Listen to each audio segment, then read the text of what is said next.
Hello, everyone. Welcome to Celsius 233, your go-to place for fiction book summaries. Today we will lose ourselves in Never Never by Colleen Hoover.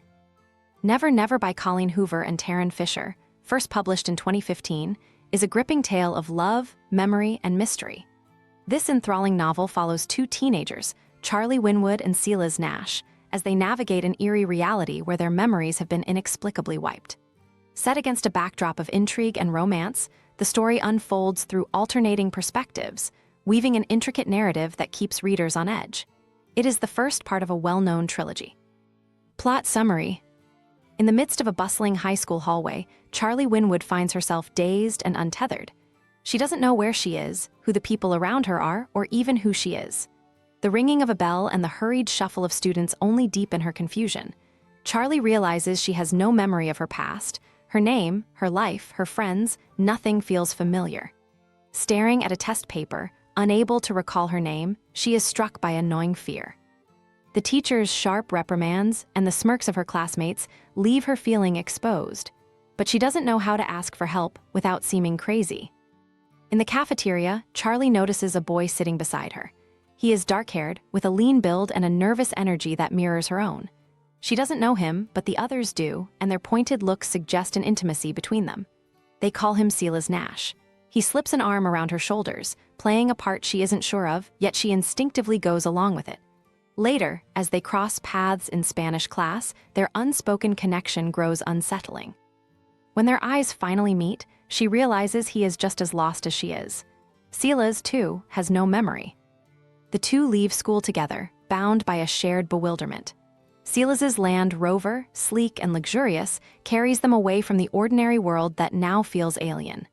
Desperate to make sense of their situation, they piece together scraps of information. Charlie, it seems, comes from a fractured home. Her mother, distant and embittered, is drowning in alcohol and regret. Silas, by contrast, appears to hail from privilege, a stately home, a loyal housekeeper named Ezra, and a family that once was whole. But these revelations do little to soothe their fears. Each discovery raises more questions than answers. At Silas's house, the evidence becomes darker.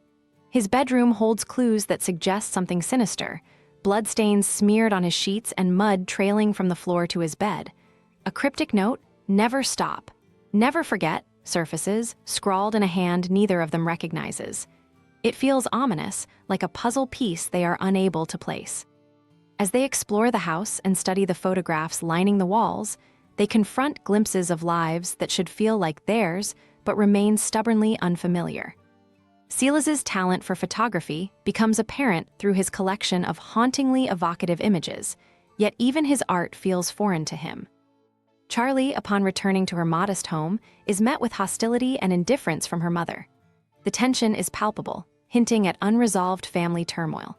Charlie's younger sister, Jeanette, provides an unfiltered perspective through her scathing journal entries.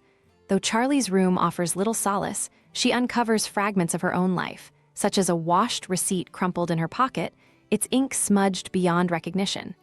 Each new clue feels both tantalizing and futile.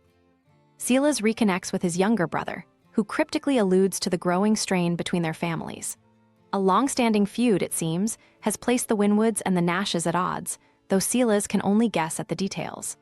As the day stretches on, Silas and Charlie grow increasingly reliant on each other, drawn together by their shared disorientation and the faint tug of something deeper. Though strangers in their own minds, their chemistry suggests a bond forged over years. The two delve deeper into their investigation, visiting landmarks that might unlock their memories. A trip to a tarot reader leads to revelations cloaked in riddles, and they begin to wonder if their memory loss is rooted in something supernatural rather than physical.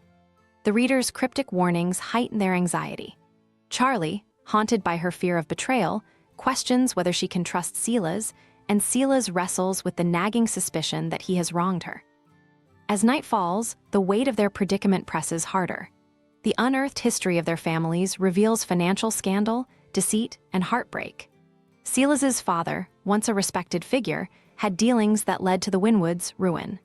Despite the bitterness between their families, Silas and Charlie's relationship had flourished in secret, their love an act of rebellion against the enmity surrounding them. The gaps in their memories remain stubbornly unfilled, yet their connection strengthens. Silas's lingering touch, Charlie's fleeting smile, the way their gazes linger a beat too long, all hint at a love that defies the chaos of their circumstances. But with each revelation, the sense of danger mounts. Someone, or something, seems determined to keep them from uncovering the truth. As their shared day draws to a close, the two grapple with the uncertainty of their future. Charlie's mother's sharp disdain and Silas's brother's ominous warnings paint a bleak picture. Yet in each other, they find fleeting comfort. Silas's final promise, to protect Charlie at all costs, rings with sincerity, even if neither knows what the next day will bring. And so, as midnight looms, Charlie and Silas find themselves on the precipice of another blank slate. The clock strikes 12, and their memories, like the sands of an hourglass, slip away once more. That's a wrap for today, but there's more to explore in Never Never series by Colleen Hoover. Check the description or Celsius 233 to keep the adventure going. Remember, while our summaries capture the essence, they can never replace the full experience of reading the book. If this summary intrigued you, consider diving into the complete story, buy the book, and immerse yourself in Colleen Hoover's original work. Bye-bye, take care, have fun.